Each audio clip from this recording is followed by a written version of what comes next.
aprender cómo armar correctamente las planificaciones. Para eso vamos a ir dentro del inicio del sitio en el campus a la sección, la categoría docentes.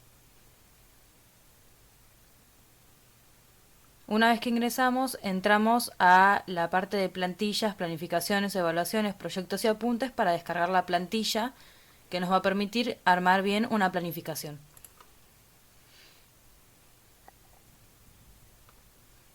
Una vez que entramos, vamos a ir a material de uso frecuente y vamos a buscar entre las distintas planillas y plantillas que hay, la plantilla de planificaciones y la descargamos.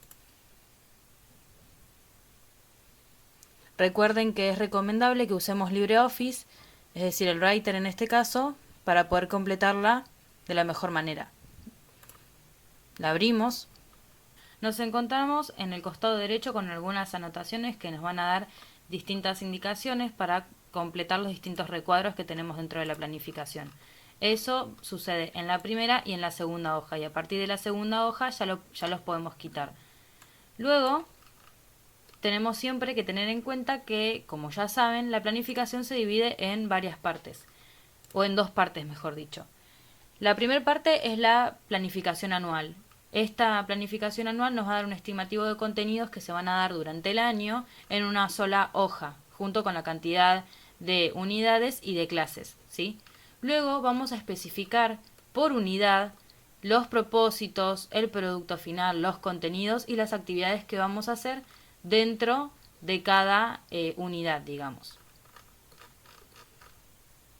Bueno, ahora que sabemos cómo se divide la planificación, vamos a ver qué es lo que tenemos que poner en cada recuadro. Bueno, en el primer recuadro que vemos planificación anual, acá no vamos a poner nada, sí vamos a poner la materia de la que estamos armando la planificación, el docente que la está armando y el curso. Colocamos la versión y la fecha de realización se actualiza automáticamente sola. Luego vamos a la parte de expectativas de logro. Acá tenemos que siempre tratar de poner aquellos contenidos que se espera que logren los alumnos durante el año, porque estamos en la planificación anual. Siempre los vamos a escribir, como dice la anotación, acá abajo donde está el número y no acá arriba.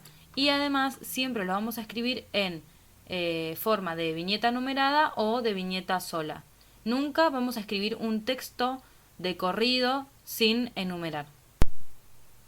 Luego pasamos a completar por unidad. Recordemos que además del número de unidad debemos colocar el nombre de esa unidad, porque nos va a dar como un resumen de lo que va a tratar esta unidad en el momento en que la demos.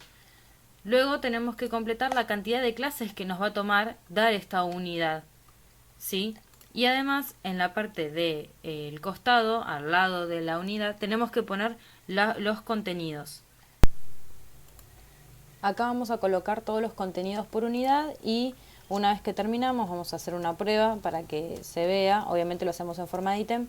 Una vez que terminamos lo que vamos a hacer es seleccionar acá en el botoncito amarillo que dice transportar datos.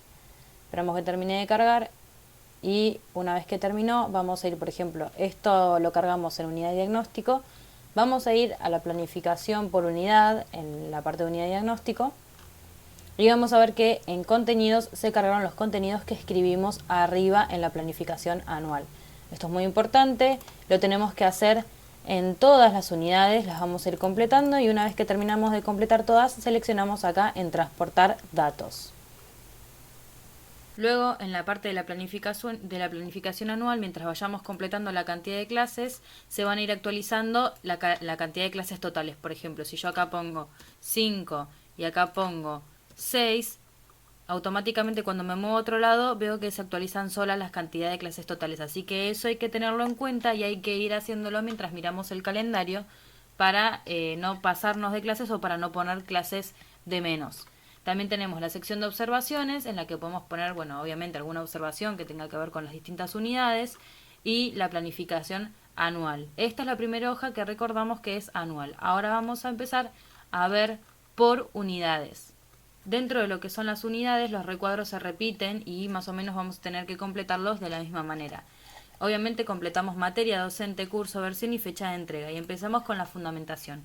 Todo lo que coloquemos en fundamentación tiene que responder a la pregunta de por qué estamos dando este contenido y en esta unidad. Luego tenemos el apartado de propósito.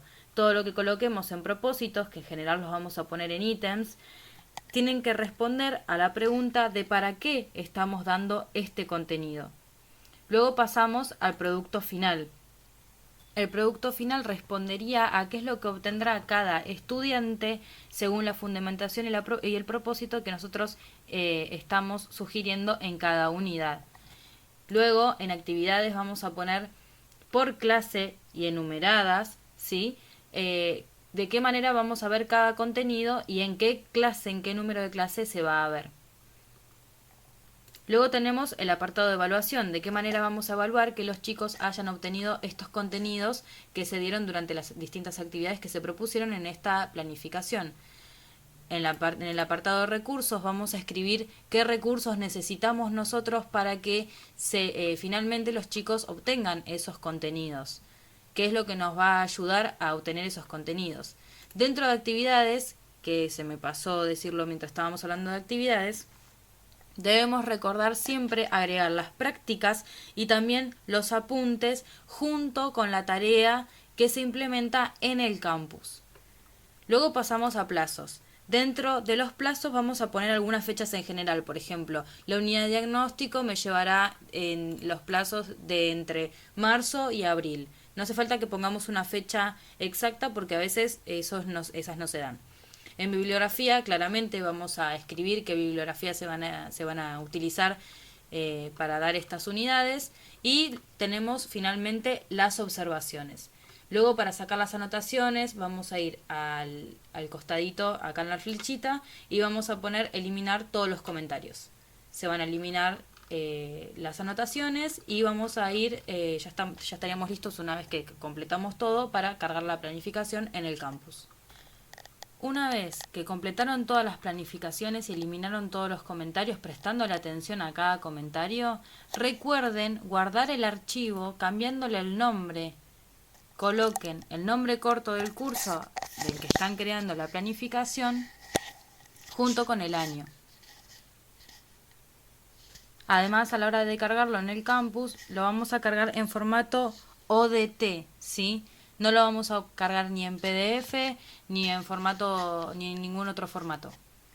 Último vamos a ver el ejemplo de esta planificación que está bastante completa. Como vemos, es la planificación de matemática. Tiene el nombre de la materia, está completo, el nombre de los docentes, la fecha de realización. El curso, lo único que le faltó fue la versión. Luego tenemos las expectativas de logro. Vemos que están enumeradas tal como nosotros lo dijimos. Cumple con la cantidad de clases por unidad que coincida con la cantidad de clases totales. También vemos que utilizaron el botón de transportar datos. Acá escribieron todos los contenidos para cada unidad. Y luego si vamos, por ejemplo, a la unidad 1, vemos que se repiten, es decir, que utilizaron el botoncito correctamente. Luego por unidad podemos observar que, por ejemplo, en actividades cumplieron con la consigna de que se distingan por clases. Entonces pusieron clase 1 y todo lo que se va a realizar en la clase 1, clase 2 y todo lo que se va a realizar en la clase 2 y así sucesivamente. Luego en fundamentación, propósitos y producto final también cumplieron porque, por ejemplo, en fundamentación y propósito respondieron correctamente a las preguntas que eran ¿por qué estamos dando este contenido y para qué estamos dando este contenido? En plazos también lo cumplieron, pusieron específicamente mes de marzo. En bibliografía colocaron la bibliografía del profesor y, bueno, la del alumno, que no tiene nada en este caso. Acá estaría bueno especificar en bibliografía que estamos utilizando el cuadernillo del colegio y además agregar que serían, por ejemplo, en actividades, las actividades del campus y las evaluaciones y las prácticas.